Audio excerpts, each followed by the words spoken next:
MLC Satyavathi Rathod గారు ఇవాల్టి విశిష్ట అతిథి ఆడబిడ్డగా నన్ను దీవించడానికి వచ్చిన అన్న రామన్న గారికి, తండ్రి సమానులైన చందులాల్ గారికి, మా మామగారు సీతారాం నాయక్ గారికి, మంత్రివర్యులు దయాకర్ రావు గారికి, వేదికలో ఉన్న ప్రతి ఒక్కరికి, ఆదివాసీ సోదరి సోదరులకు, ములుగు నియోజకవర్గం నుంచి भारी संख्यలో వచ్చిన మా అక్కలకు हमारे भाइयों ने भैया ने याडियों ने సేన हाथ जोड़कर నమస్కారం తెలియపరుస్తూ ఇవాళ ప్రత్యేకంగా నిజంగా చాలా అదృష్టవంతులని అనుకుంటా ఉన్నా. ఎందుకంటే రెడ్డి నాయక్ గారు నాకు జన్మనిచ్చిన తండ్రి అయితే మీకు సేవ చేసే భాగ్యాన్ని కల్పించిన ఆ మహానుభావుడు కేసీఆర్ గారు నాకు మరో జన్మనిచ్చారని చెప్పి సభాముఖంగా నేను తెలియపరుస్తా ఉన్నా. ఇటు డోర్నాకల ఆడబిడ్డగా, మానుకోట మాజీ ఎమ్మెల్యేగా, ఇల్లందు కోడలిగా అక్కడున్న ప్రాంతాలతో ఎంతో సంబంధాలు ఉన్నాయి. ఇక్కడ మీ ఆడబిడ్డగా, మీ గిరిజన బిడ్డగా, మీ ఆదివాసీ బిడ్డగా ప్రత్యేకంగా మీ అందరి ముందు వచ్చాను. మీరందరూ పెద్ద ఎత్తున రేపు ఏప్రిల్ 11వ తారీఖున జరగబోయే పార్లమెంట్ ఎలక్షన్స్ లో ఖచ్చితంగా ములుగు నుంచి భారీ సంఖ్యలో పాల్గొని కారు గుర్తుకు ఓటేయాలని చెప్పేసి అక్కలకు అన్నలకు చేతులు జోడించుకోతా ఉన్నాం. మన ములుగులో ప్రధానంగా పోడు భూముల సమస్య ఉంది.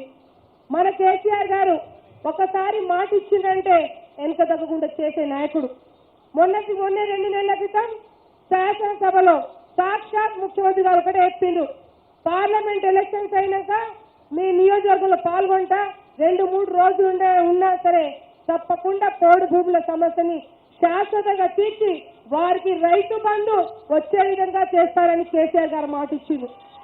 2 సీట్లతో కేంద్రంలో కొట్లాడి కేంద్ర ప్రభుత్వాలు మెడలు వంచి తెలంగాణ తెచ్చిన నాయకుడు మన కేసీఆర్ గారు. అలాంటిది ఇవాళ సాక్షాత్ ముఖ్యమంత్రి అసెంబ్లీలో చెప్పిందంటే మన పట్టా పాస్బుక్ వస్తాయా రావా, అసలు వస్తాయా రావా, ఇచ్చేది మనమే ఖచ్చితంగా, ఇందులో ఎటువంటి సందేహం లేదు. అంతేకాదు మన ప్రాంతంలో ఉన్న సమ్మక్క సారలమ్మల దీవెనలు అందిన ఈ ఆడబిడ్డగా ఆ తల్లులు వారికి, ఎందుకంటే ప్రపంచంలో ఎక్కడా లేని విధంగా మనకు జాతర జరుగుతుంది. జాతీయ స్థాయిలో అమ్మలకు గుర్తింపు రావాలంటే ఈ ఆడబిడ్డని పార్లమెంట్కి పంపాల్సిన అవసరం ఉంది.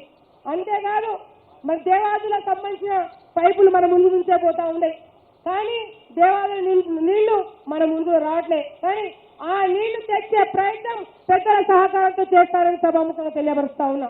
అంతేకాదు బిల్ట్ పరిశ్రమ చాలా మంది కార్మికులు అన్నలు తమ్ముళ్ళు వచ్చి ఉంటారు. బిల్ట్ పరిశ్రమకు ఇవాళ ముఖ్యమంత్రి కేసీఆర్ గారు 300 కోట్ల సబ్సిడీ ఇవ్వడం జరిగింది. కానీ సంబంధించిన కంపెనీ వాళ్ళు రావట్లే. ఎలక్షన్స్ తర్వాత ముఖ్యమంత్రి గారితో ప్రత్యేకంగా పెద్దలు చంద్రలాల్ గారిని, ఇటు సీతారాం నాయక్ గారిని తీసుకుని సరే ఆ బిల్ట్ పరిశ్రమ నడిచే విధంగా చేస్తాం. అంతేకాదు వాళ్ళ కాళేశ్వరం ప్రాజెక్ట్ జాతీయ హోదా రావాలన్నా, బయ్యారం ఉక్కు ఫ్యాక్టరీ రావాలన్నా ఖచ్చితంగా మీ ఆడబిడ్డని పార్లమెంట్ పంపాలి. నేను రేపు గెలిచిన తర్వాత మీ ప్రతి ఒక్కరి ఇంట్లో పెద్ద బిడ్డగా ఉండి ఈ ప్రాంత అభివృద్ధికి పూర్తి స్థాయిగా తోడ్పడతానని రేపు ఏప్రిల్ 11వ తారీఖు జరగబోయే ఎలక్షన్స్ లో మన బ్యాలెట్ లో 2వ గుర్తు వచ్చింది, కారు గుర్తు. కేసీఆర్ సారు 16 మర్చిపోకుండా మీ ఆడబిడ్డగా